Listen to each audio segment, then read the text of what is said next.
This channel does not promote any violent, harmful, or illegal activities. All content provided by this channel is meant for an educational purpose only. Disturbing, very disturbing.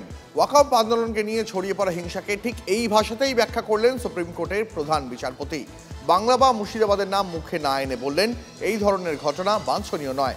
নয় ওয়াকফ আইন নিয়ে এদিন কেন্দ্রকে একাধিক কড়া প্রশ্নের মুখে ফেলে দেন প্রধান বিচারপতি।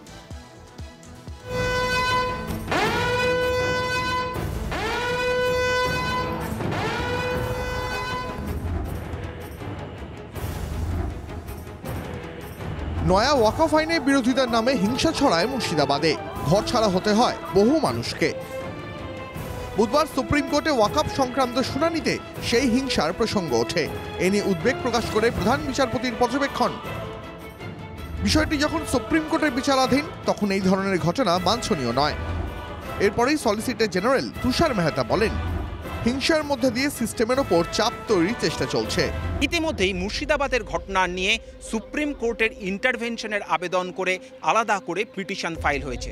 আর তার শুনানির আগেই স্বয়ং প্রধান বিচারপতির আজকের এই পর্যবেক্ষণ যথেষ্ট তাৎপর্যপূর্ণ বলেই মানছেন আইনজীবী। সুপ্রিম কোর্টের এই অবজারভেশন আশা করি পশ্চিমবঙ্গ সরকারকে সম্বিত ফিরে পেতে কিছুটা হলেও সাহায্য করবে। কেন্দ্রীয় সরকারের আনা ওয়াকফ সংশোধনী আইনের বিরোধিতা করে সুপ্রিম কোর্টে ৭৩টি পিটিশন জমা পড়েছিল। তার শুনানিতে ওয়াকফ বাই ইউজার নিয়ে কিছু প্রশ্ন তোলে প্রধান বিচারপতির বেঞ্চ। আদালতের প্রশ্ন, কোনো ওয়াকফ সম্পত্তি নথিভুক্ত হয়ে গেলে তাকে কি নতুন আইনে বাতিল ঘোষণা করা যাবে, বা এখন থেকে কি মুসলিমদেরও হিন্দু সম্পত্তি বোর্ডের সদস্য হতে দেওয়া হবে? এই বিষয়ে সরকারের বক্তব্য জানানোর জন্য আরও সময় চান সলিসিটর জেনারেল। বৃহস্পতিবার দুপুরে সরকারের বক্তব্য শুনবে আদালত। उनका जो यूजर का जो डेफिनेशन है उस पर कोर्ट कुछ क्लैरिफिकेशन चाह रही थी। साथ ही साथ कोर्ट का कहना था कि जो काउंसिल के कॉन्स्टिट्यूशन में जो मेंबर्स हैं उसमें हिंदू मेंबर्स को लेकर के कोर्ट क्लैरिफिकेशन चाह रही है। इन दो मुद्दों पर कल सॉलिसिटर जनरल साहब से और जो हिंदू पक्ष के जो तमाम हम वकील हैं हम लोगों से उस पर असिस्टेंस मांगा है, क्लैरिफिकेशन मांगा है। अब कल जो है सारे मुद्दे की सुनवाई 2 बजे होगी।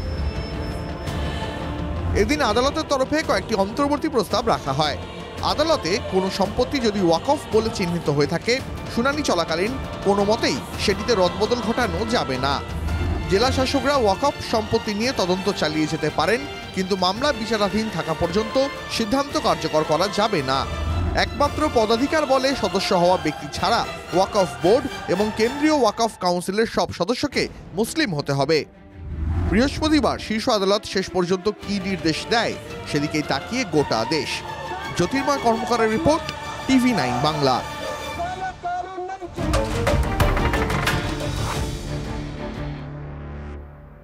এই মুহূর্তে একটা ব্রেকিং নিউজে নজর রাখবো। শামশেরগঞ্জ কাণ্ডে গঠিত সিটের প্রথম বৈঠক হয়ে গেল শামশেরগঞ্জ থানায়। রাজ্য আইবির একজন অতিরিক্ত পুলিশ সুপারের নেতৃত্বে এই বৈঠক হলো। এই বৈঠক সম্পর্কে আরো বিস্তারিত জানাবেন প্রতিনিধি সায়ন্ত রয়েছেন টেলিফোন লাইনে। সায়ন্ত, কি আলোচনা হলো এই বৈঠকে? দেখো, শামশেরগঞ্জ কাণ্ডে ইতিমধ্যেই রাজ্যে সিট গঠন হয়েছে এবং সিটে রয়েছে রাজ্য আইবি, রাজ্য পুলিশের STF এবং CID। সেই গঠিত তদন্ত কমিটির আজকে প্রথম বৈঠক হলো শামশেরগঞ্জ থানায়। মূলত বৈঠক সূত্রে জানা গিয়েছে তদন্ত প্রক্রিয়া কোন পথে এগোবে এবং কোথায় কোথায় গোয়েন্দা সূত্র ব্যর্থতা রয়ে যাচ্ছে, যে বারবার উত্তপ্ত হচ্ছে পরিস্থিতি, সেই বিষয়টি বৈঠকের মধ্যে উঠে এসেছে। একই সঙ্গে কোথায় কোথায় থেকে পরিস্থিতি এখনো উন্নতি হতে পারেনি সেগুলো এই বৈঠকের মধ্যে আলোচনা হয়েছে বলে সূত্রের খবর। যেটা আরো জানা গিয়েছে যে সিটের তদন্তকারীরা বিভিন্ন ক্ষতিগ্রস্ত এলাকা ঘুরবে এবং সেখানকার মানুষের কথা বলবে বলে জানা গিয়েছে। তারা একটি রিপোর্টও তৈরি করবেন বলে ইতিমধ্যে সূত্রের খবর। সায়ন্ত, অনেক ধন্যবাদ তোমাকে। পরে খবরে নজর রাখি। আইন শৃঙ্খলা ইস্যুতে এবার ডায়মন্ড হারবার মডেল অভিষেকের মুর্শিদাবাদে অশান্তি নিয়ে যখন রাজ্য পুলিশের পারফরমেন্স প্রশ্ন চিহ্নর মুখে, তখন আইন শৃঙ্খলা রক্ষায় ডায়মন্ড হারবার জেলা পুলিশের ভূয়সীর প্রশংসা করলেন অভিষেক বন্দ্যোপাধ্যায়। ওয়াকফ বিক্ষোভ যাতে শান্তিপূর্ণ থাকে সেই জন্য ডায়মন্ড হারবার পুলিশে যেভাবে কাজ করেছে তাকে সাধুবাদ জানিয়েছেন তৃণমূল সেনাপতি। বিক্ষোভ নিয়ন্ত্রণে ডায়মন্ড হারবার পুলিশের একটি ভিডিও সোশ্যাল মিডিয়ায় পোস্টও করেছেন অভিষেক বন্দ্যোপাধ্যায়। আইন শৃঙ্খলা ইস্যুতে এবার ডায়মন্ড হারবার মডেল অভিষেকের মুর্শিদাবাদ অশান্তি নিয়ে যখন রাজ্য পুলিশের ভূমিকা প্রশ্নচিহ্নর মুখে, তখন আইন শৃঙ্খলা রক্ষায় ডায়মন্ড হারবার জেলা পুলিশের ভূয়সীর প্রশংসা করলেন অভিষেক বন্দ্যোপাধ্যায়। ওয়াকফ বিক্ষোভ যাতে শান্তিপূর্ণ থাকে সেই জন্য ডায়মন্ড হারবার পুলিশ যেভাবে কাজ করেছে তাকে সাধুবাদ জানিয়েছেন তৃণমূল সেনাপতি। কথা বলবো এই মুহূর্তে আমাদের সঙ্গে প্রতিনিধি সৌরভ রয়েছেন টেলিফোন লাইনে। সৌরভ গুহ, আমি কথা বলবো সৌরভের সঙ্গে। সৌরভ, অভিষেক বন্দ্যোপাধ্যায় যে পোস্ট করলেন, কি বার্তা দিতে চাইলেন, কি বোঝাতে চাইলেন? আজকে সন্ধ্যাবেলায় অভিষেক বন্দ্যোপাধ্যায় যে টুইটটা করেছেন, আপাতভাবে কিন্তু সেটা একটা নিরামিষ টুইট।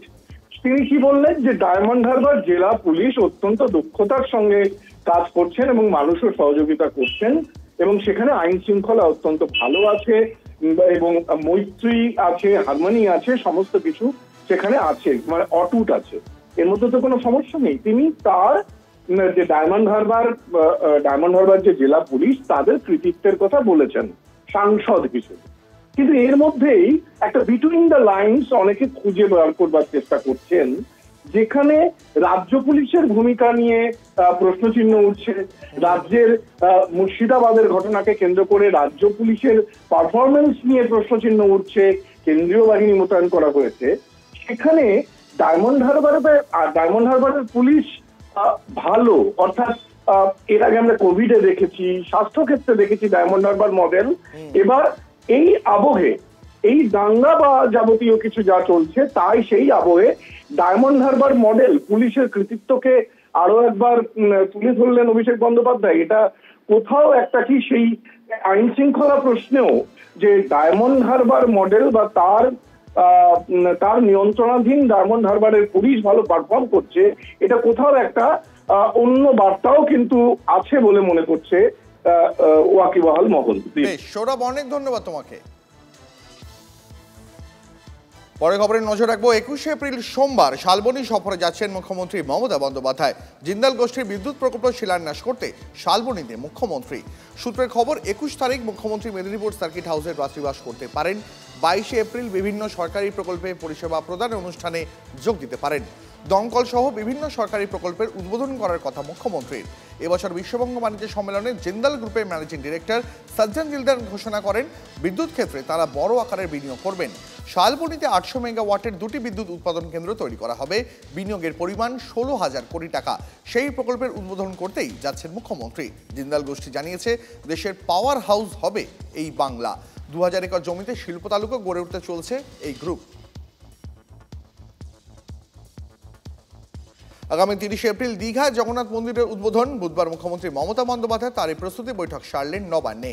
30শে এপ্রিল অক্ষয় তৃতীয়ার দিন দীঘার জগন্নাথ ধামে মূর্তির প্রাণ প্রতিষ্ঠা হবে। তার আগের দিন থেকেই শুরু হবে যজ্ঞ। পুরীর মন্দিরের সেবায়ত রাজেশ দৈতাপতি থাকবেন দায়িত্বে। 29 তারিখ দুপুরে মুখ্যমন্ত্রী পৌঁছে যাবেন সেখানে। অক্ষয় তৃতীয়ার সকালে প্রাণ প্রতিষ্ঠা, মন্দিরে দ্বারোদ্ঘাটন, সাংস্কৃতিক অনুষ্ঠান হবে। ডোনা গঙ্গোপাধ্যায়, অদিতি মুন্সিরাও অংশ নেবেন সেই অনুষ্ঠানে। মন্দিরের জন্য সোনার ঝাড়ু দেবেন মুখ্যমন্ত্রী।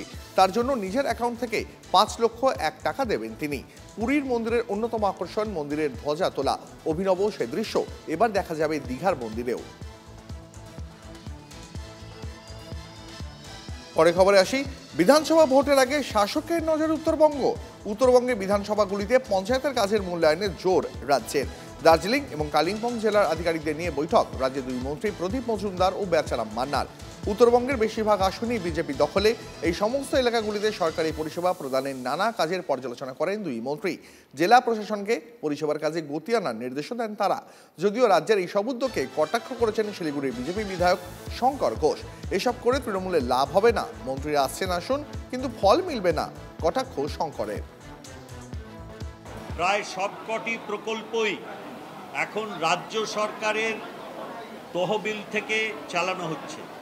সেই তহবিল কিভাবে যথাযথ খরচা হচ্ছে সময়চিতভাবে, কারণ সামনে বর্ষায় অনেক কাজ করা যায় না পরিকাঠামোর উন্নয়নে, এবং সেগুলো যাতে গতি কোথাও স্লথ হয়ে থাকলে তার কি কারণ সেগুলো অনুসন্ধান করে সেই সব সমস্যা নিরসন করা, এটাই এই লক্ষ্যে আমরা আসি।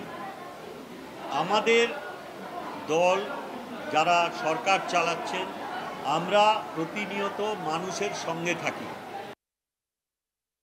তৃণমূল কংগ্রেসের নেতাদের অধ্যত্ত অহংকার ফলে একেবারে শেষ বেলায় এসে আরেকবার ভাওতা দেওয়ার চেষ্টা করছেন। এই ভাওতাবাজিতে আর কাজ হবে না। পশ্চিমবঙ্গের মানুষ মনস্থির করে নিয়েছে যে তৃণমূল কংগ্রেসের 2026-এ বিসর্জন নিশ্চিত। মরণকালে হরির নাম করে তৃণমূল কংগ্রেস এই 2026-এর বৈতরণী পার হতে পারবে না। টলিভারের শুটিং বিতর্কের মধ্যে এই বৈঠকে ফেডারেশন কলাকুশলীরা আগামী 1 মে শ্রমিক দিবসে মেগা মিটিং করতে চলেছে ফেডারেশনের সমস্ত কলাকুশলীরা। কি আলোচনা হবে সেই বৈঠকে জানবো এই মুহূর্তে প্রতিনিধি সুচরিতা রয়েছেন টেলিফোন লাইনে। সুচরিতা, একদম দেখো, বহুদিন ধরে কিন্তু চলছে এই দড়ি টানাটানির খেলা। একদিকে রয়েছে পরিচালক প্রযোজক এবং আরেকদিকে মানে পরিচালক এবং প্রযোজকদের কিছু অংশ, এবং অন্যদিকে রয়েছে ফেডারেশন অর্থাৎ ছবির যারা কলাকুশলী তারা, এবং তাদের মধ্যে নিজেদের মধ্যে মাঝে মাঝে সমস্যা তৈরি হয় এবং সেখান থেকে খবরের শিরোনামে উঠে আসে এই দুই দলের নানান ধরনের সমস্যা, এবং এমনকি এদের দুজনের মধ্যে সমস্যা এতটাই গড়িয়েছে যেটা কোর্ট পর্যন্ত পৌঁছেছে। এবং তার মধ্যেও মাঝে মাঝে দেখা যায় যে পরিচালক এবং প্রযোজকরা বলছে যে ফেডারেশনের দাদাগিরি, আবার কখনো দেখে বসেন কলাকুশলীরা। কিন্তু এই অবস্থায় দাঁড়িয়ে ফেডারেশনের অন্দরের খবর যে আগামী 1 মে শ্রমিক দিবসে মেগা মিটিং করতে চলেছে, এবং তাদের বিভিন্ন রকম কলাকুশলীরা যে তাদের কাজের অধিকার এবং তাদের নিয়ে যেরকম ধরনের সমস্ত অপপ্রচার, ষড়যন্ত্র, কুৎসা ছড়ানো হচ্ছে, এই সবের বিরুদ্ধেই কিন্তু তারা তাদের দাবি দেওয়ার জন্য। বুঝতে পেরেছি সুচরিতা, অনেক ধন্যবাদ তোমাকে, নজর রেখো। এবার চলন্ত ট্রেনেও এটিএম পরিষেবা। সেন্ট্রাল রেলওয়ে মুম্বাইয়ে পঞ্চবটি এক্সপ্রেসে পরীক্ষামূলকভাবে এই পরিষেবা চালু করতে চলেছে। এর জন্য এসি চেয়ার কার কোচে এটিএমও বসেছে বেসরকারি একটি ব্যাংক।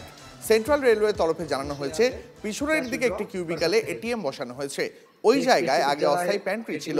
চলন্ত ট্রেনে এটিএম ব্যবহার করতে যাত্রীদের যাতে অসুবিধা না হয় তার জন্য কিউবিকালে শাটার দরজাও লাগানো হয়েছে। এটি কাজে দিলে রেলের অন্য জোনগুলিতেও আগামী দিনে ধাপে ধাপে এই ব্যবস্থা চালুর ভাবনা। एक स्पेसिफिक जगह है एटीएम की लॉबी की,